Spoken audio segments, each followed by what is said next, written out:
So you just look at me. So first, just before we really begin, Rakia, I just want a few words from you about the welcoming you have here, this warm welcoming. Well, I have been doing cigar events for 22 years, and I usually travel 275 days in a year doing events around the world, especially in America, of course, but certainly some great events in Europe and elsewhere.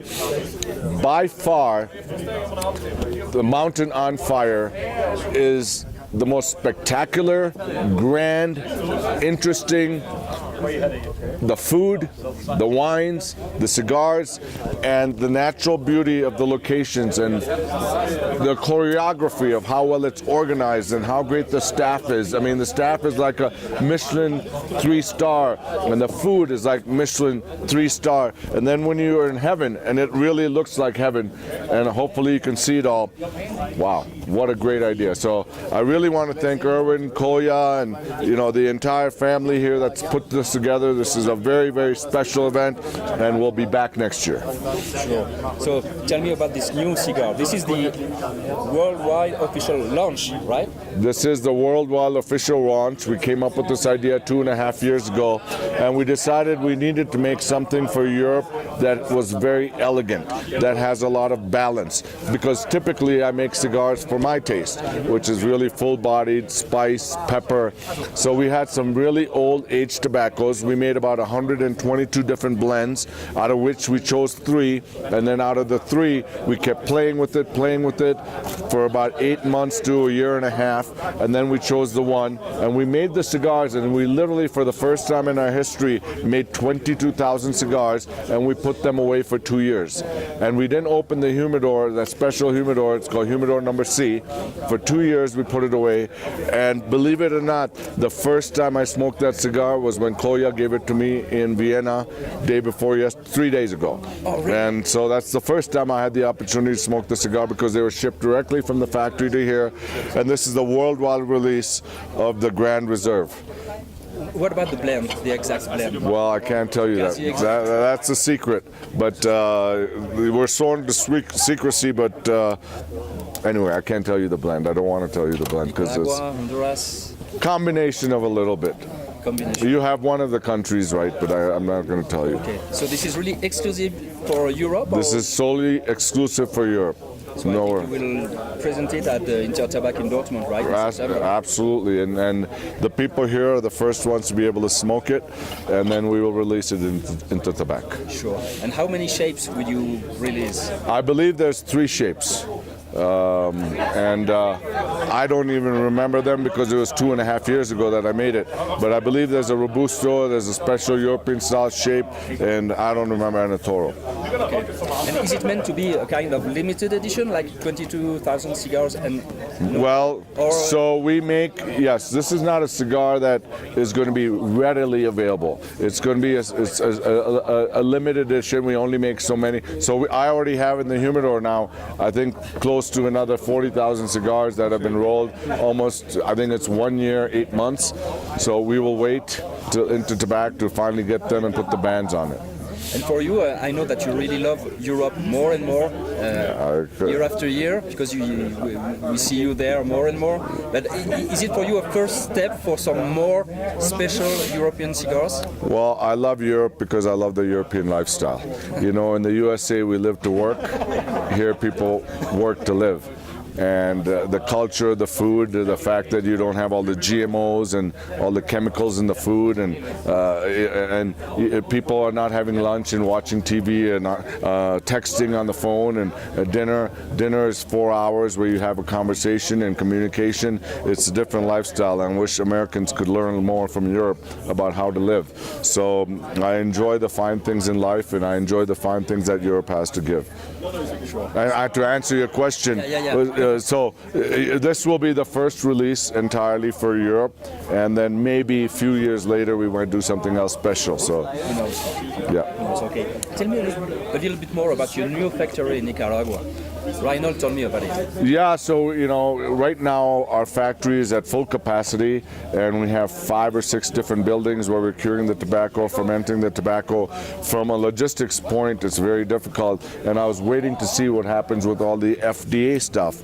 And now that even though it's not resolved, but I feel there's a future. It's not going to turn into prohibition. So we are getting ready to build a new factory. Hopefully, we're hoping it's on our farm or next to our farm, and it'll be a beautiful factory where we can host people, but also bigger, nicer, a fun place where I would call it home. What will it change for the Rocky Patel production? Well, it will allow us to make more cigars. It will allow us to be more efficient. Will allow us to entertain people there, bring people there, and be able to introduce them to our quality and craftsmanship, which we do now from Honduras to Nicaragua. But then this will be our new museum to show our craft. You recently opened the Burn Bar in Pittsburgh. Correct. Can you tell me about Yeah, well, the Burn Bar in Pittsburgh, what we want to show people is that we can build the nicest lounges in the world. And it's a lounge that anybody goes to. But here you have the capability and privilege to enjoy a fine cigar. Mostly if you go to a fine bar, you can't smoke a cigar, you're like an outcast. They throw you out. Well, guess what? Now if you want to come to the finest bar, you can smoke a cigar, and if you don't like smoking, you're the outcast. So we want to make sure that people understand that smoking cigars is fun, it's adventurous. You can have live music, you can have a DJ, you can dance. It's not a bunch of old guys sitting in a corner in a dark room drinking scotch with a lot of smoke. So that's what we're bringing to the table. And do you plan to open some more? Yeah, so Pittsburgh opened now. Oklahoma City opens in 10 days. Then after that, Atlanta, and then after that, Indianapolis. And we'll keep going wherever we can open a lounge and smoke. Okay. I saw you a few weeks ago on Fox News. How do you feel today about the smoking bans climate in the US? It's a very, very difficult environment that we live in right now. And I feel like the government doesn't make a distinction between cigarettes and cigars. You don't have children smoking cigars, number one. Number two, it's enjoyed like a lifestyle luxury item, like a great glass of wine, like a single malt scotch. And we're trying to show that people enjoy life when they smoke a cigar. This is not about a habit. You don't inhale. There's never been any health issues. So we're fighting very, very hard in Washington, D.C. We've also sued the FDA. We're negotiating with the FDA. We have some very important meetings coming up in the next few weeks. And I would say that I'm cautiously optimistic. What are the reasons to hope for something better? Maybe? Well, what happened is they appointed a new FDA director, and we had meetings with him. And he has opened up the process to re-examine how they look at premium cigars. So the original rules that were very, very harsh, that was basically going to be prohibition, he said, you know what, why don't we look at premium cigars, look at the category alone, not compared to cigarettes, not compared to machine-made cigars. Let's look at the handmade category alone, and let's get all the evidence, and let's re-examine if, in fact, we should regulate it differently or completely exempt it. Of course, we're trying to get an exemption, but at least hopeful that they regulate it very differently than all the other products. And of course, in Europe we have launched Cigar Rights of Europe. Yes. What do you think about our way to fight against those bans? I mean, I think it's very, very important that you start with what's called a grassroots effort. And really, that's what we did in the USA with Cigar Rights of America. We got all the people that enjoy the fine things in life, people that believe about freedom, that believe in the privilege of making independent choice. We got the movement together. And what I see in Europe, this is not happening. You have too many different companies, nobody's together, the consumer is not with the companies, and all of us together need to join Cigar Rights of Europe. Check it out on Facebook, check it out on Twitter, and get involved, because if you want the fundamental privilege of being able to make a decision as an adult of what you can do, then you should have the right to smoke a cigar. And then as a voice together, we can all go to Brussels and educate the politicians that this is very different than a cigarette that has paper, that has chemicals, that has additives, that you inhale. This is enjoyed occasionally like a glass of wine, like a single malt, by adults. So it's different, and you need to use your brain power to understand it and not blindly just regulate.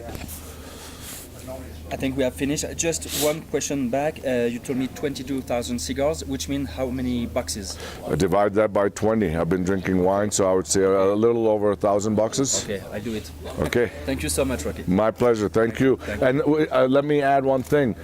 My great friend now, for life, he was wonderful yesterday, and we almost had him on the back of somebody skiing where we were going to go for about 900 meters, and he was going to hold on like an octopus on the back of a human being skiing down the mountain. So that was quite wonderful. Thank you. Then I forgot everything. That's okay. It's all good.